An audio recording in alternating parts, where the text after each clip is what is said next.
सौगंध मुझे इस मिट्टी की, देश नहीं बिकने दूंगा, ये तो नेहरू जी बोले थे। ऐ नालायक आदमी उसी शब्द को अपनी वाणी से दोहराया। 2 करोड़ लोगों को हम सरकारी नौकरी देंगे।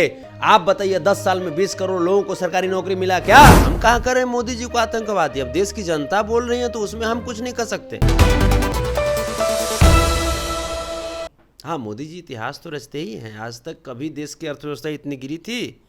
देश की अर्थव्यवस्था जितनी रसातल में चली गई है, आज हमारा जो रुपया है वो श्रीलंका, बांग्लादेश, पाकिस्तान, नेपाल से भी ज़्यादा संघर्ष कर रही है हमारी मुद्रा।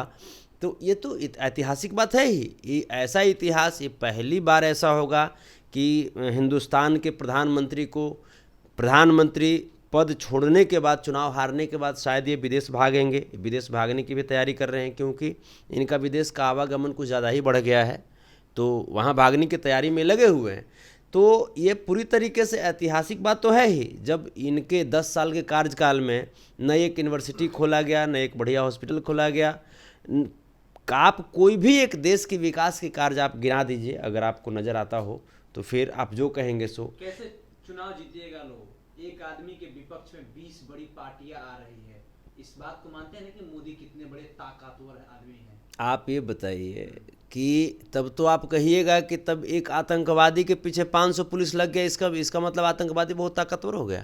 मोदी को आतंकवादी से कंपेयर कीजिए। आप ये बताइए, हम कहाँ करें मोदी जी को आतंकवादी? अब देश की जनता बोल रही है तो उसमें हम कुछ नहीं कर सकते। हम तो मोदी जी को भाजपा के प्रधानमंत्री ही कहते हैं। हम तो मोदी जी को हम जैसे देश के सबसे बेकार प्रधानमंत्री ही कहते हैं। हम कहाँ करें मोदी जी को आतंकवादी? अब देश की जनता को आप रोक दीजिएगा क्या? देश की जनता को कहने की इच्छा तो आप रोक दीजिएगा क्या? अब तो अगर आपकी इच्छा हो तो पूरे देश की जनता को आप जेल में डलवा दीजिए।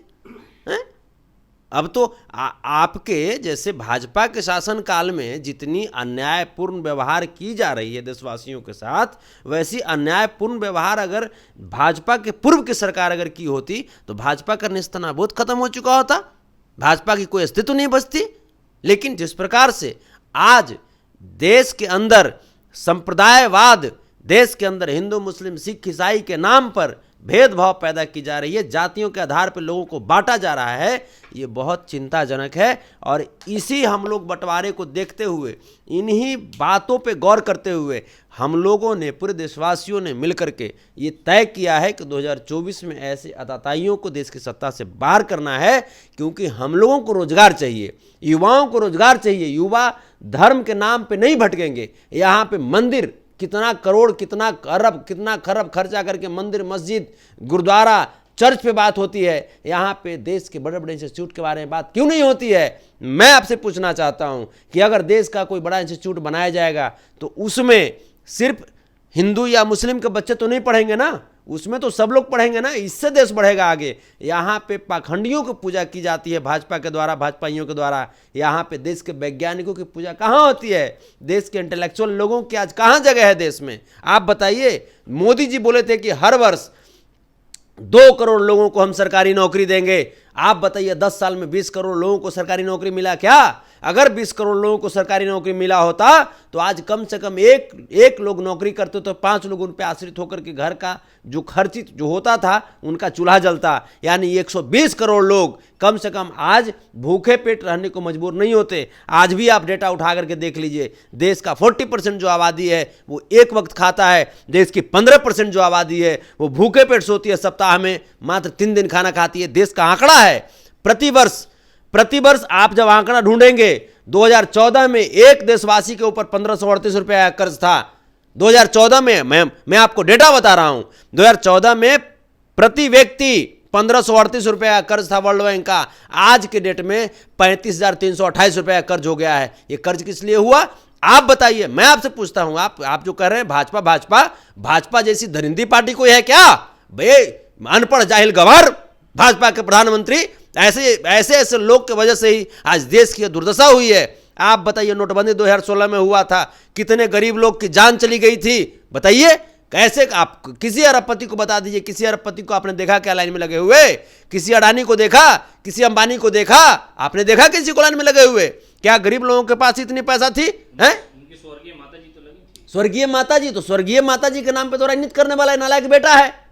इस नालायक बेटा को यह भी नहीं पता है कि जो माता बुजुर्ग अवस्था में जिनको आराम मिलना चाहिए उस बुजुर्ग माता के नाम पे टीआरपी गेन करता है। ये क्या बात करते हैं आप? सौगंध मुझे इस मिट्टी की मैं देश नहीं बिकने दूंगा, ये लाइन सौगंध मुझे इस मिट्टी की देश नहीं बिकने दूंगा, ये तो नेहरू जी बोले थे। ऐ नालायक आदमी उसी शब्द को अपनी वाणी से दोहराया। लेकिन नेहरू जी बोले थे, इंदिरा जी बोली थी, तो उनके पीछे लॉजिक था, वो हृदय से बोली थी और उन्होंने काम किया। लेकिन ये नालायक अपनी मां का बेटा, अब इस पे भी कंट्रोवर्सी नहीं होना चाहिए क्योंकि हम इनकी मां का ही बेटा बोल रहे हैं नालायक, जो अपनी मां को भी अपने टीआरपी के लिए भरपूर यूज किया। इनकी मां भी बोली कि चल तुमने बहुत यूज किया, अब हमको जाने दे। अपनी मां को जाने नहीं दे रहा था। ये जो व्यक्ति दूसरे के धर्म पे जा करके टीका टिप्पणी करता है, दूसरे के धर्म के महिलाओं के ऊपर टीका टिप्पणी करता है, वो अपने घर की महिलाओं को क्या इज्जत दिया? आज इनकी पत्नी जसोदा बेन, उनको भी तो चाहिए ना, उनको भी तो न्याय चाहिए। आरएसएस के लोग हैं, हम लोग महिलाओं के साथ संपर्क में नहीं रहते हैं। आप ये बताइए, आप आरएसएस से देश चलाएंगे क्या? आप मनुस्मृति से देश चलाएंगे क्या? देश की संविधान कभी भी सिंगोल की चर्चा की है क्या? देश की संविधान कभी राजदंड की चर्चा की है क्या? बाबा साहब भीमराव अंबेडकर समेत जितने भी जो विद्वान लोग थे, उन्होंने देश की संविधान में अहम भूमिका निभाई लिखने में। क्या कहीं पे सिंगोल की चर्चा है जो कि सिंगोल को स्थापित किया जाए? तो देश संविधान से चलेगा ना। यह पुनः मैं आपको बता दे रहा हूं, ये देश की संविधान को ये बर्बाद करके देश के संविधान पे खतरा बन करके बैठ गए हैं।